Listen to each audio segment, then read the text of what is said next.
Então, muito obrigado, Fernando. Talvez mais umas ilustrações sim, seja bom, não é? Eu poderia ler o fim.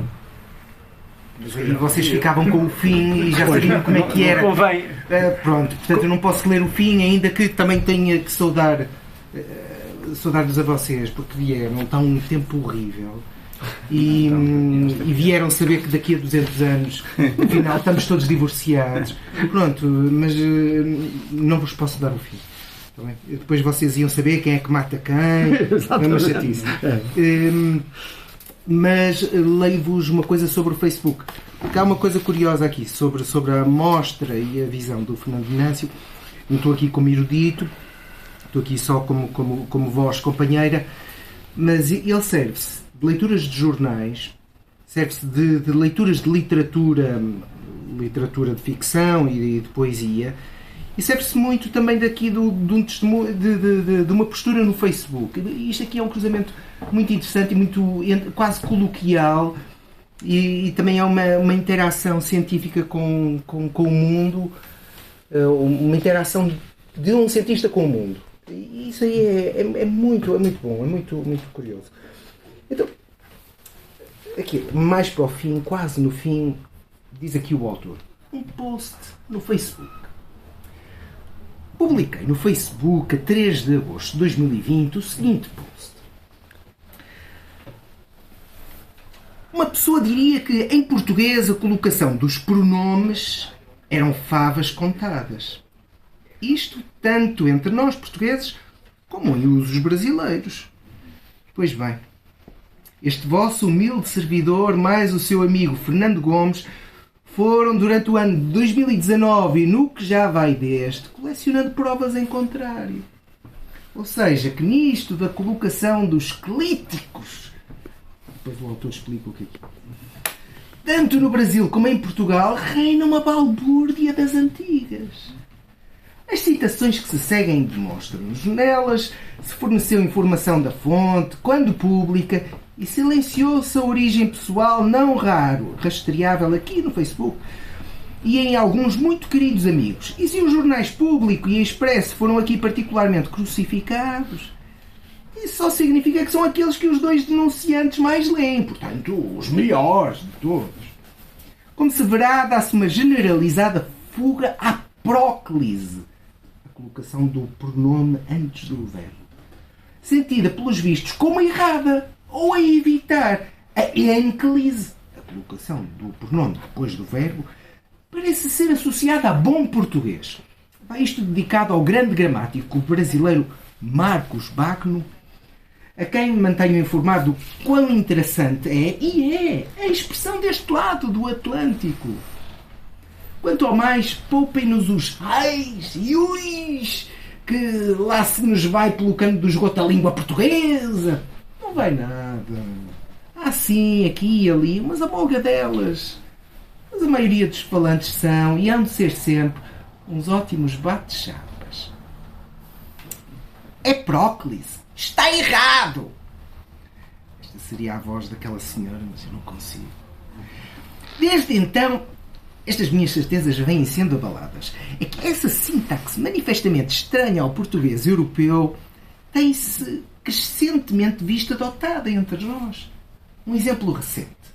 No Público, de 12 de junho de 2021, em reportagem sobre um novo parque urbano em Lisboa, lia-se: é certo que vêem-se já caminhos traçados. Vêem-se.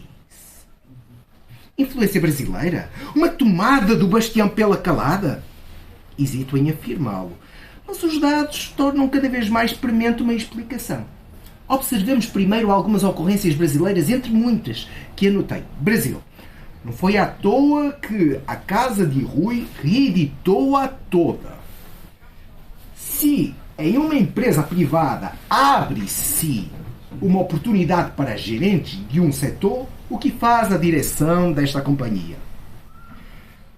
Difamava-os abertamente por escrito e por garganta, até que um advogado ofendeu-se e o processou. Não consigo lembrar-me se a informação foi-me transmitida por algum colega da Faculdade de Letras de Lisboa. Diz-se de título universitário conferido a professor que, por seu saber, distinguiu-se ao ministrar determinada matéria. Dicionário eletrônico UAIS subemérito.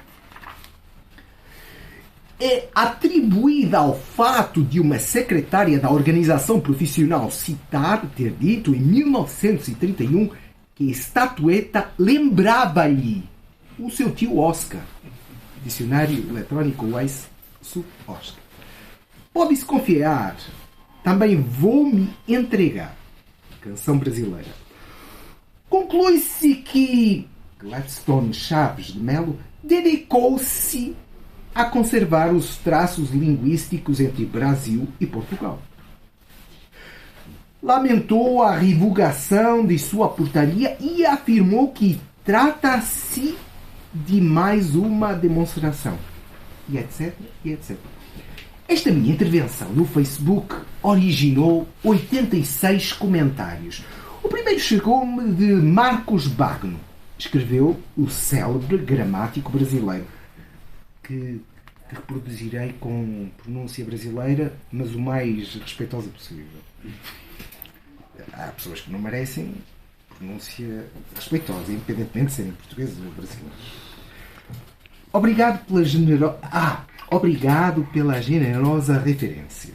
Aqui temos um bom material para verificar as diferenças entre fala e escrita. Na fala brasileira espontânea, a próclise ao verbo principal é praticamente a única sintaxe dos clíticos, como demonstram centenas de trabalhos acumulados no último meio século. No entanto, como as gramáticas normativas insistem em ser desonestas e dizer que a ênclise é a colocação natural, as pessoas, ao escrever, sentem a espada de Damocles sobre a cabeça e se põem a usar ênclises em todos os lugares possíveis. E depois continua, mas eu convidava o autor a falar-nos desta espada sobre os falantes e sobre também a hipercorreção que nós sentimos e a identidade que associamos à língua. Então, obrigado pela vossa atenção.